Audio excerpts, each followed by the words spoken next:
The social and economic inequality in Kenya continues to be the greatest challenge Kenya faces, with lack of accountability from leaders being the greatest fuel. For a group of Kenyans, Kenya has been very much like what Zaire used to be to King Leopold, where it was a private farm, where, and now you hear the term being used, tuko na wenye nchi na wananchi. And we, as Kenyans, had internalized that. We'd accepted that there are those who own the country, and the rest of us wait for crumbs that fall from the table. In part, this has turned Kenya into, really from around the mid-1990s, into one of the most unequal societies in the world.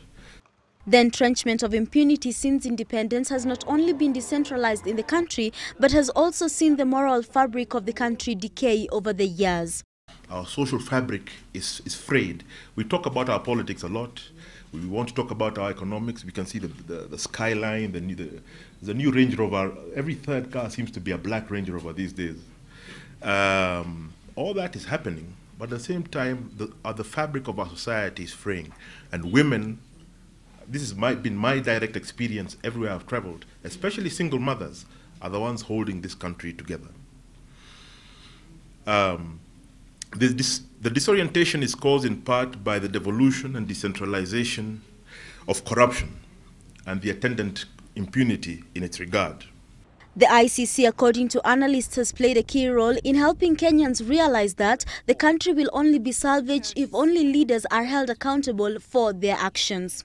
The ICC does something quite unique, which is unheralded in Kenyan history, is that it introduces accountability to the elite in a hitherto unprecedented manner. Because ICC cannot be bribed, it can't be intimidated or killed. And that's the first time that kind of institution has ever confronted our elite. So that has shaken our local politics. And it's had an impact on our collective psyche as Kenyans. Former Governance and Ethics Secretary John Githongo also noted that for many years, issues have been swept under the carpet, and commissions set to investigate them have remained just that. Commissions whose reports end up gathering dust in government offices. The reason is, those who are forming the commissions of inquiries are people who have a direct interest in sustaining the status quo. They're the biggest landowners, and they're the biggest beneficiaries of impunity. And I think recognizing that is important. And that's why the ICC has had such a powerful domestic effect in Kenya. It has changed our politics, yet it's something that's happening out there in The Hague. The next 2 years, according to Githongo, will greatly determine the direction the country will take.